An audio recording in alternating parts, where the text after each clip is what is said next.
Stories We Tell, a documentary feature made by Sarah Polley, a Canadian actress, essentially by using as a starting point her investigation into the circumstances of her birth and the question of if her father was really her father, her biological father, or her late mom perhaps had an affair. And then through that, it grows into this sprawling family story told from several different viewpoints: Sarah's dad, her potentially biological father, her siblings, family, friends.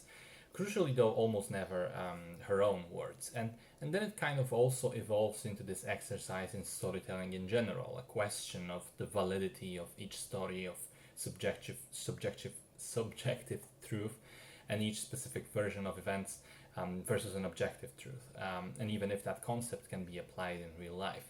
And finally, the question of the ownership of these stories, who they belong to. So, in theory, this should have been quite fascinating for me because I'm really into storytelling in all forms. But somehow, despite being interesting on paper, it felt a bit flat for me.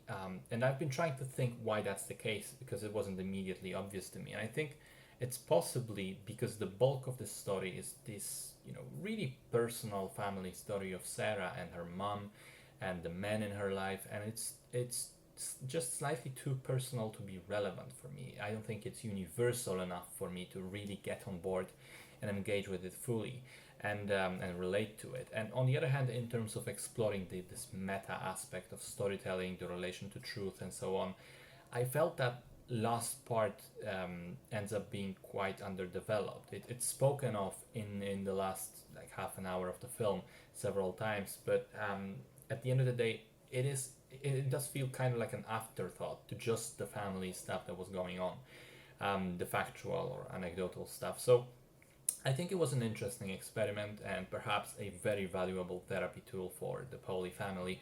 But for me personally, it didn't work quite as well as a film. I just felt too disconnected from it.